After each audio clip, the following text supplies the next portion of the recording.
Mittal hospital and research centre Ajmer के senior cardiologist doctor विवेक माथुर ने एक वृद्ध महिला का shock wave intravascular lithotripsy technique से सफलतापूर्वक उपचार किया है।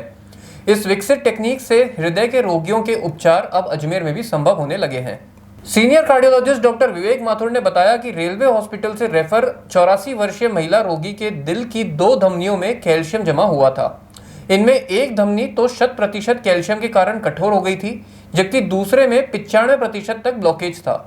वृद्ध महिला को 7 साल पहले भी हार्ट अटैक आ चुका था। वृद्धावस्था में बाईपास के लिए परिवारजन द्वारा तैयार नहीं होने की स्थिति में उन्हें लिथोट्रिप्सी टेक्निक से उपचार देने का निर्णय लिया गया। इसके लिए रेलवे के मेडिकल प्रबंधन से खास तौर पर अनुमति ली गई।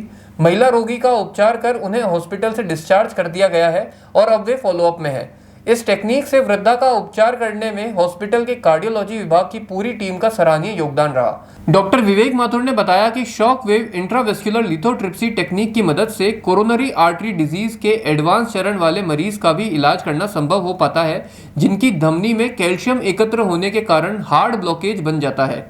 हृदय की धमनियों में जमे कैल्शियम की थक्के को विशेष बलून के जरिए अल्ट्रासोनिक शॉक से तोड़कर किए जाने से इसे shock wave intravascular lithotripsy technique कहते हैं। उन्होंने बताया कि इस टेक्निक से रक्त वाहिकाओं की सतह को नरम कर दिया जाता है। इससे रक्त का प्रवाह सुचारू हो जाता है। यह टेक्निक काफ़ी सफल और आसान है। इसमें मरीजों को न तो चीरा लगाया जाता है और न ही कैल्शियम को हटाने के लिए किसी बड़े इंजेक्शन का प्रयोग किया जाता है। उन्होंने बताया कि तकरीबन 100 एंजियोप्लास्टी करने में लगभग 10 मरीजों की धमनियां कैल्शियम जमा होने के कारण बहुत ज़्यादा कठोर पाई जाती हैं। ऐसे मरीजों को सामान्यतः बाईपास की सलाह ही दी जाती है, पर मरीज की शारीरिक स्थिति अच्छी नहीं होने अथवा उम्र बहुत ज़्यादा होने पर इन विकसित टेक्निक के माध्यम से मरीज का उपचार किया जाता है। उन्होंने बताया कि मित्तल हॉस्पिटल में इस टेक्निक से उपचार किए जाने से बहुत से बुजुर्ग रोगियों को लाभ मिल रहा है। निदेशक डॉक्टर दिलीप मित्तल ने बताया कि एडवांस टेक्निक के जरिए हृदय रोगियों को अजमेर में उपचार उपलब्ध हो रहा है। यह हृदय रोगियों के लिए राहत की बात है। बहुत से हृदय रोगी अजमेर से बाहर जाकर उपचार पाने की अवस्था में नहीं होने के कारण रोग को नज़रअंदाज करने लगते हैं। अब उन्हें अधिक उम्र व रोग की गंभीर अवस्था में बाईपास सर्जरी के बीच विकल्प स्थानीय स्तर पर मिल सकेगा।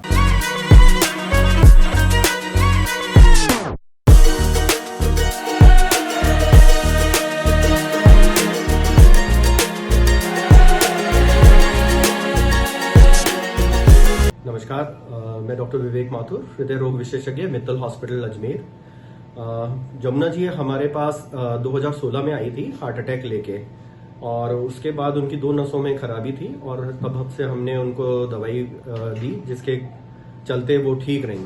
अभी 2023 में उनको फिर से हार्ट के ऊपर दर्द हुआ और इस वजह से उनको रेलवे अस्पताल से रेफर किया गया और हमने उनको भर्ती करके जांच करी।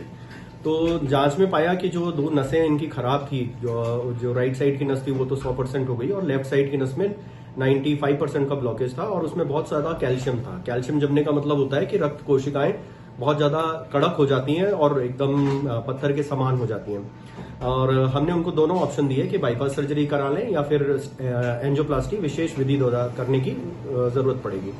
बाईपास क्योंकि मरीज की उम्र 84 साल थी और मरीज तथा परिजन बाईपास कराने में इंटरेस्टेड नहीं थे, उनकी उम्र की वजह से और शारीरिक स्थिति की वजह से, तो हमने विशेष अनुमति जो रेलवे अस्पताल से लेके और हमने ये ऑपरेशन किया। इसमें विशेषता ये थी कि जो उनकी जो रक्त कोशिकाएं थी जो कैल्शियम की वजह से बिल्कुल पत्थर के समान हो गई थी, उसमें हमने विशेष उपकरण जिसे हम कहते हैं शॉक वेव लिथोट्रिप्सी का यूज किया। ये एक तरह का अत्याधुनिक और विकसित माध्यम है जो हार्ट की नसों के अंदर कैल्शियम को लूज करने का। ये उसी प्रकार काम करता है जैसे हम किडनी की पथरी के लिए लिथोट्रिप्सी करते हैं। उसी प्रकार एक बलून के माध्यम से लिथोट्रिप्सी वेव्स हम लोग भेजते हैं हार्ट की नसों में जहां पे कैल्शियम होता है, और इससे कैल्शियम काफी ढीला हो जाता है और जो कोशिकाएं होती हैं वो लचीली हो जाती हैं और उनके अंदर आगे स्टेंट रखने की जगह मिलती है। इससे जो विशेष फायदा ये होता है कि इसमें एक तो कॉम्प्लिकेशंस की रेट बहुत ज्यादा कम है। इसमें कोई डिसेक्शन होना बहुत ज्यादा या परफोरेशन होना या मरीज को एकदम से बहुत ज्यादा दिक्कत आ जाना की संभावना कम होती है। इसके अलावा जो माध्यम हम लोग यूज कर पाते हैं वो है रोटा एब्लेशन, जो कि एक और विकसित माध्यम है। और इसके अलावा ECLA जो एक और तरह का जो कैल्शियम मैनेजमेंट के लिए है। 100 एंजियोप्लास्टी जो करते हैं उनमें से 10 जनों की कोशिकाएं बहुत ज्यादा कड़क होती हैं और उनमें बहुत ज्यादा कैल्शियम डिपॉजिट हो जाता है और उन्हें किसी न किसी माध्यम द्वारा कम किया जाता है और उससे ट्रीट किया जाता है। और ये विशेष जो पद्धतियां हैं हम लोग रूटीन तौर पे यूज कर रहे हैं मित्तल हॉस्पिटल में, और जो कि बहुत ही अत्याधुनिक और विकसित विधि है जो कि बड़े अस्पतालों में, जो बाहर के अस्पताल हैं दिल्ली, बॉम्बे, जयपुर में भी अवेलेबल रहती हैं और हमारे यहाँ मित्तल हॉस्पिटल में अवेलेबल है, जिससे हम लोग जो हमारे पेशेंट्स हैं उनको लाभान्वित करते हैं। ये जमुना जी मेरी माँ है, मैं देवीलाल इनका बड़ा पुत्र हूँ। इनको 2017 में भी कार्डियो प्रॉब्लम हुआ था, विवेक सर के द्वारा इनका इलाज किया गया था। उस समय 2 स्टेंट डले थे। इस बार बाईपास और एंजियोप्लास्टी की सलाह दी गई थी, जो इसी एक विशेष प्रकार की इनकी पद्धति द्वारा इलाज किया गया। उससे हम सहमत हैं, खुश हैं। मेरी माँ का संपूर्ण इलाज सफलतापूर्वक किया गया। इसके लिए मैं तहे दिल से विवेक सर और उनकी टीम को धन्यवाद देता हूँ। इनकी सेवाएं, स्टाफ, नर्स जो भी हैं, उनकी सेवाएं अच्छी रही। हाँ, माता जी ठीक हैं, आज डिस्चार्ज किया गया है।